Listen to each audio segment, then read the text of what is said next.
जानेवारी रोजी संध्याकाळी 6च्या सुमाराला एक गुन्हा दाखल झाला.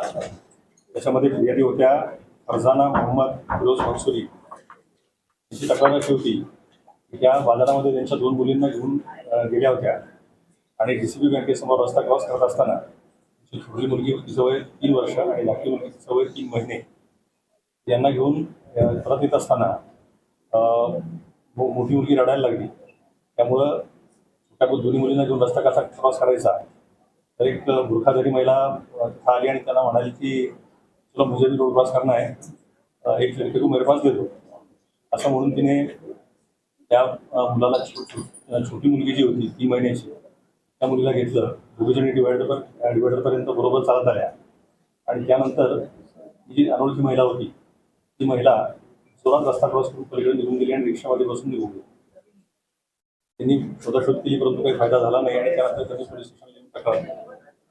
जेव्हा तपास सुरू केला त्यावेळी तपासामध्ये असं लक्षामध्ये आलं की रिक्षाचा नंबर नव्हता परंतु त्या रिक्षाच्या मागच्या बाजूला आई असं लिहिलेलं होतं. त्यावरून मग पहिल्यांदा ही रिक्षा ट्रेस करण्यात आली. रिक्षा ड्रायव्हरकडे चौकशी करण्यात आली.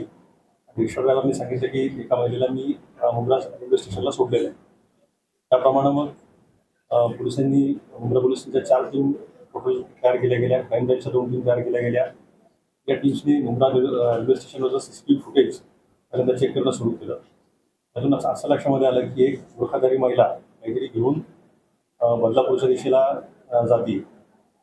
त्यामुळं मग मुंब्रापासून बदलापूरपर्यंतचे सगळे रेल्वे स्टेशन्स चेक करण्यात आली. एक महिला बदलापूरला उतरली असं दिसलं. त्यानंतर जाऊन आपण खात्री केली आणि खात्री केल्यानंतर असं लक्षामध्ये आलं की ही महिला ही नाही आहे. केवळ बुरखा असल्यामुळं ते असा हे झाला होता. त्यानंतर पुन्हा तपास मूळ जागी येऊन थांबला.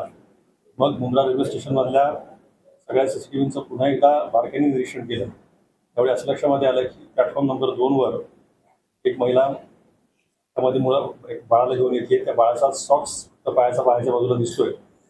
एका माणसाला भेटते. त्यांना अजून एक महिला येऊन भेटते आणि त्यानंतर एक महिला परत निघून जाते स्टेशनच्या बाहेर आणि त्यानंतर एक ती महिला आणि तिच्याबरोबरचा माणूस इकडं CST लोकलमध्ये बसतात आणि मुंबईच्या दिशेला निघतात.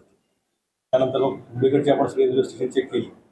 ठाणे रेल्वे स्टेशनला ती महिला उतरल्याचं नंतर निष्पन्न झालं ती महिला आणि पुरुष आणि त्यानंतर पुढचा बाकी काही ट्रेस लागायला तयार नव्हता. परत तपास जी महिला मुंब्र्यामध्ये निघून गेली होती त्या महिलेच्या दिशेने सुरू झाला. पूर्ण CCTV फुटेजेस पुन्हा चेक केली आणि चेक केल्यानंतर असं लक्षामध्ये आलं की शादी महल हॉल रोडला ईशानगरला ती महिला उतरलेली आहे. परंतु त्या भागामध्ये अनेक बिल्डिंग्स आहेत आणि सगळ्याच भागामध्ये काही CCTV कव्हरेज नाही आहे. परंतु गोपनीय बातमीदार आणि त्यानंतर बाकी सगळ्या सोर्सेसचा वापर करून या महिलेला निष्पन्न करण्यात आलं. या महिलेचं नाव निघालं नसरीना शेख. या नसरीना शेखला चौकशी केली त्यावेळी तिने असं सांगितलं तिची बहीण आणि तिचा मेहुणा हे दोघं मुलाला आले होते तिला न सांगता आणि तिला त्यांनी प्लॅटफॉर्मला बोलवून घेतलं होतं हे सांगण्यासाठी की मग तुम्ही सरप्राईज दिखाने वाली रेल्वे स्टेशन पे आजा. आणि त्यानंतर मग जेव्हा ती तिकडे गेली त्यावेळी त्या सरप्राईज म्हणजे काय तरी 3 महिन्याचं बाळ दाखवलं. बाळ दाखवल्यानंतर घाईघाईने ही लोकं निघून गेली. मग त्यानंतर बहीण आणि मेहुणा हे कुठे विचारल्यानंतर मग त्यानंतर असं लक्षामध्ये आलं की हे मूळचे याचे आहेत खेटरी जिल्हा अकोला. त्यानंतर आपण अकोल्याला टीम पाठवली खेटरी गावामध्ये आणि त्यानंतर ते लहान बाळ आणि त्याचबरोबर दोघेही नवरा बायको आरोपी यांना आपण ताब्यामध्ये घेतलेलं आहे. केवळ 6 दिवसामध्ये 3 महिन्याचं लहान बाळ हे आपण सुखरूपपणे आणू शकलेलो आहे. मुंब्रा पोलिसांनी ही अतिशय उत्तम कामगिरी केलेली आहे. म्हणून मुंब्रा पोलिसांचं या निमित्ताने मी अभिनंदन करतो.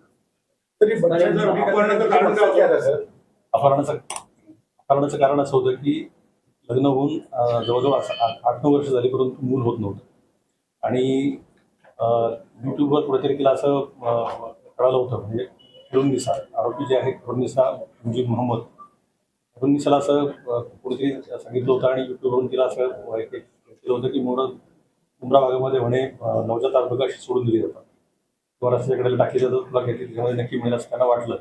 बहिणीला देखील यावेळी न सांगता यापूर्वी 2 वेळा ती मुंब्राला येऊन गेली होती.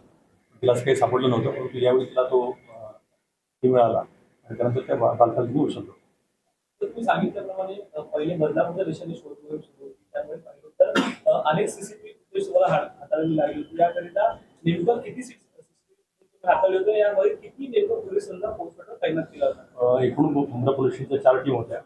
हे टीमचं आपल्यासमोर आहेतच आणि यांनी दिवस रात्र काम केलेलं 16-18 तास काम केलेलं आहे. कमीत कमी 1600 CCTV फुटेज आपण चेक केले. या सगळ्यांचा अनालिसिस करणार, त्यानंतर एका CCTV वरून दुसऱ्या CCTV पर्यंत जाणार. कमीत कमी 1600 CCTV फुटेज चेक केले. सर, महिला का कोई पुराना आपराधिक रिकॉर्ड?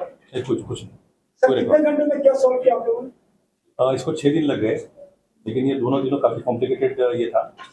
6 दिन के अंदर हो गया. सर धाराएं क्या लगी उन पे? BNS section 137(2)